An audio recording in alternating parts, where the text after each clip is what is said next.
guys, welcome back to our urban homestead. My name is Chelsea, and as you know, this is my best friend Chris over at City Girl Homestead. We're gonna be making on a shingle or S.O.S. For supper, something Chris has never made, and I make it quite often. So I'm once again cooking, passing my knowledge on, and so we'll be right back. All right, so we've got some ground beef here, and we're just gonna season it with some garlic powder.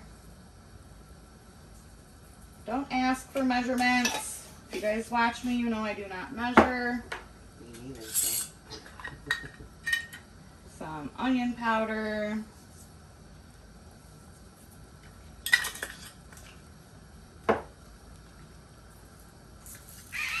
Pepper.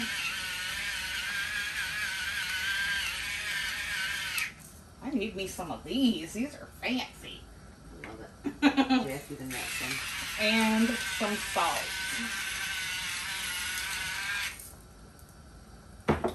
And we're just gonna get this browned up until the meat is cooked and brown. And I'll show you what to do next. So we'll see you in a few. Okay, so the meat is browned, but there's still, yes, some of this is grease, but there's still a lot of juice from the burger. So I'm gonna crank this up to high and gonna cook some of this moisture off before we get to the next step. But I just think that's important to show you guys, anyone that wants to make this recipe. So I'll see you guys back in a few. Okay, so can you guys tell the difference from the last time?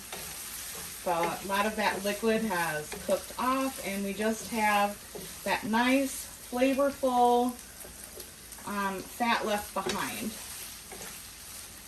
And fat adds flavor. That's why I'm so flavorful.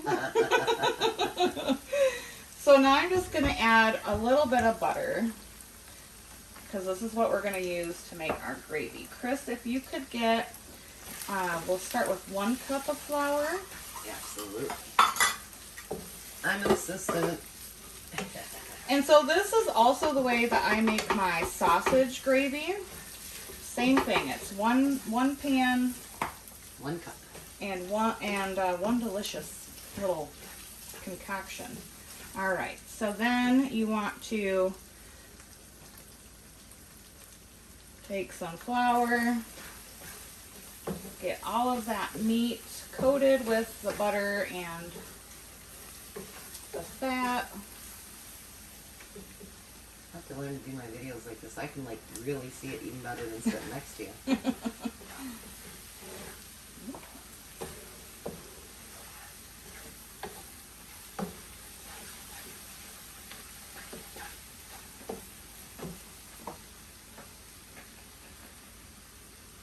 How do you know, for those of us that have never done it, if you've had too much or too little flour?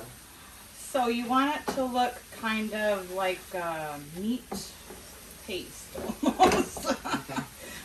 You want it to be coated. So maybe half a cup more of flour, and I don't even think I'll use all of it. But you see how like the meat is sticking together like that in the pan?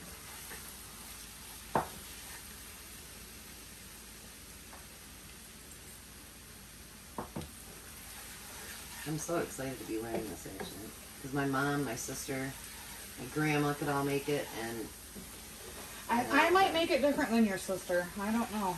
Everyone has their own way of doing things, and that is okay. Okay, so this looks perfect to me. How it's like sticking together. awesome. Then you're just going to add some milk to it.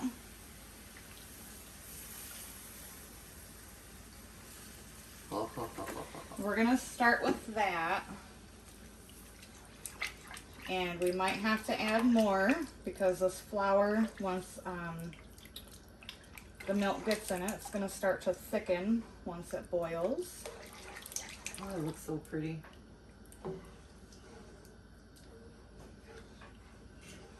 You know, this has not been cooked in my house since my mom Oh, really? lived here. Yeah. Oh, well, I'm honored. And then anytime I add flour to the gravy, I do like to go back and hit it with a little more salt and pepper. I'm having flashbacks right now because my mom would do the same thing. Oh, really? Good memories. Aw. And you see how quickly this is thickening up. We're going to let this come to a boil, and I can already tell I'm going to need some more milk.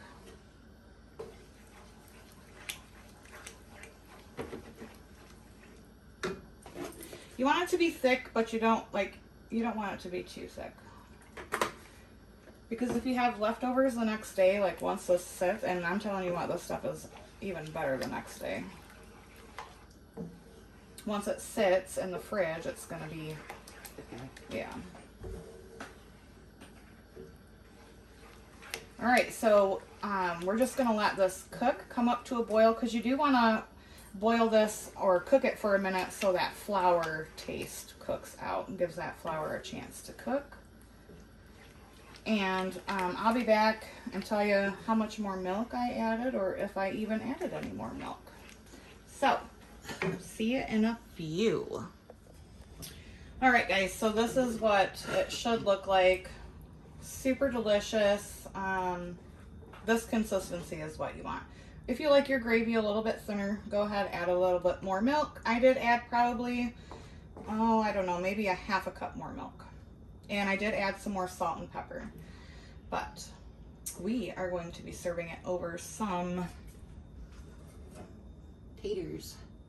Can your camera see the taters? Yeah. Over some smashed taters. And yes. So like I said, you can do your sausage gravy. You can also do this with bologna. That is really good. Cut your bologna up. Same process. You can do it with chipped beef. If you don't eat beef, you can do it with like turkey. Cheap, easy, delicious meal. I'm having a major hot flash right now.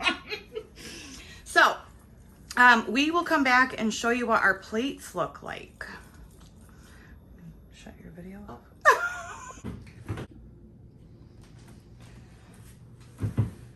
All right, so now I'm gonna do the taste test.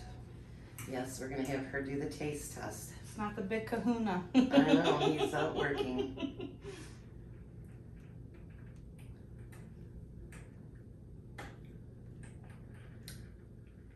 Yum. I know, it's hard to believe such simple things could be such a piece of heaven, huh? It's delicious. Try the recipe, guys. You will not be disappointed. It's really good. I snuck it in and I took a taste. Here, have a bite. Have a bite. Nice. You guys have a blessed day and abundance and blessings to you. Or no, be a blessing. That's your line. Abundance and blessings to you. Bye. You guys have a good one.